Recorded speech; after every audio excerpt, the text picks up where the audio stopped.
Our eyes evolved to see what's right in front of a predator in the brush, a face across a campfire. Our brains are built for the tangible, the immediate, the things we can touch. But there are places in America that break the rules of human perception. When you step into the vast landscapes of the American West, the deep red gashes of Arizona, the granite spires of the Rockies, or the endless plain, something fundamental shifts inside you. It's more than just a pretty view.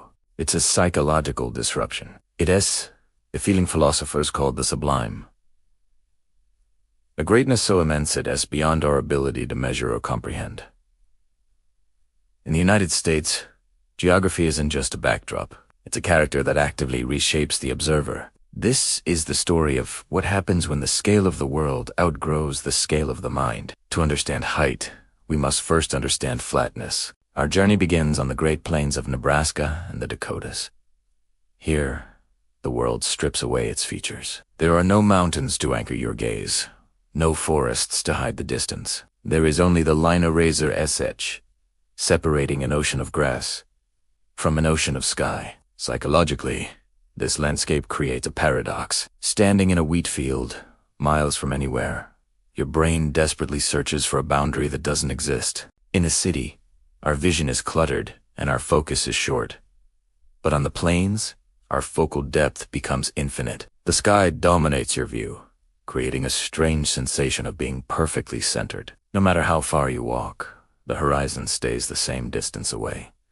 You never get closer to the edge. This challenges our very sense of progress. You can drive for hours, and the view remains identical. It forces your mind into a state of either meditation or madness. The vastness teaches us we are small, not like a bug, but like a single, irrelevant point on an infinite line. It's the landscape's first lesson. Space doesn't care that you're here. Moving southwest, we find a deception carved into the earth. The Grand Canyon. Most landscapes add things to the world. Mountains rise up to meet the sky. The Grand Canyon does the opposite. It is a subtraction, a void. Standing at the rim, your brain struggles to process what it's seeing. This is a failure of depth perception. Usually, objects get hazier the farther away they are. But in the crystal clear Arizona air, a cliff face 10 miles away looks sharp enough to touch. Your brain is shocked by the disconnect. The canyon also introduces you to the concept of deep time.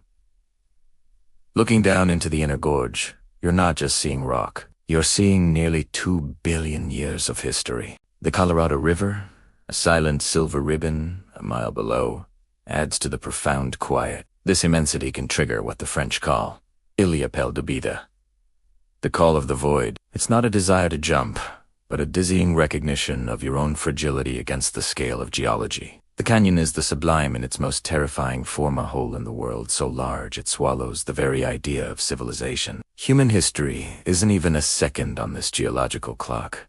Now, we travel north and ascend. The visual language shifts from the void to the barrier. We've reached the Rocky Mountains. If the plains are infinite space and the canyon is infinite time, the Rockies represent infinite struggle. These peaks are jagged, hostile, and absolute. Psychologically, mountains trigger a challenge response. Unlike the passive observation at the canyon, mountains demand engagement. Your eyes are drawn upward, tracing ridges to the summit, creating a physical sensation of lifting. But the real shift happens above the tree line. At 12,000 feet, the air thins, and the colors change. Lush greens give way to stark grays, whites, and the deepest blues. The lack of oxygen and the sheer exposure alter your brain chemistry. It's an experience similar to the overview effect that astronauts feel. Seeing the world spread out below you, the interconnectedness of valleys and rivers,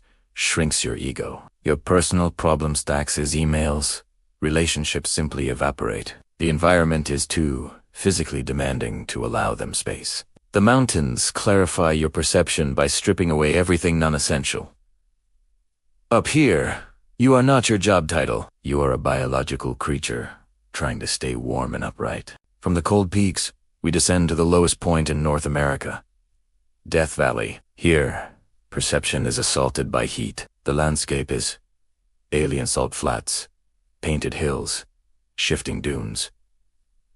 It's like a sensory deprivation tank, turned inside out. The heat waves literally bend the light, making the horizon ripple and distort.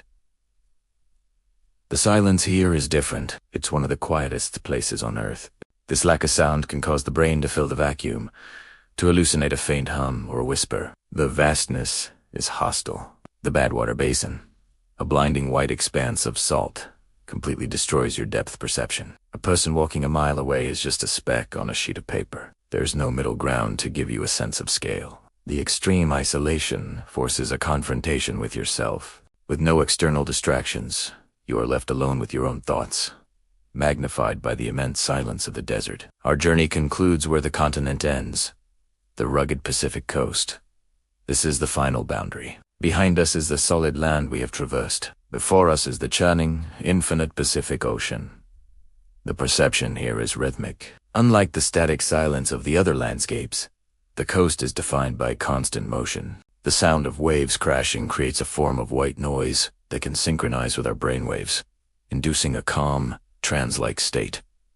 But again, it's the scale that matters. Looking west, there is nothing until you reach Japan. This horizon represents the unattainable. For centuries, west was the destination, the direction of progress. But standing on a cliff in Oregon, you realize there is no more west to go to. This creates a feeling of finality. The frontier has a hard stop. It forces our perception to turn inward. We can't go further out, so we must go further in. The scale of the ocean, hiding most of our planet's surface, is a final reminder that we are just inhabitants of a water world, clinging to a small, dry raft. We return from these landscapes forever changed. Neuroscientists call this feeling after awe. Experiencing all that sense of being in the presence of something vast that transcends our understanding has been shown to reduce egocentric thinking and increase our connection to others. When we stand before the Grand Canyon, beneath the shadow of the Rockies, or in the silence of the Great Plains, our self shrinks. But this isn't a bad thing. It's a liberation. By seeing how small we are in relation to the American landscape, our own anxieties and problems are revealed to be small. 2. The horizon flows through us. We don't conquer these places, we witness them. And in witnessing the immense, we are briefly and beautifully released from the prison of our own scale. Thanks for watching.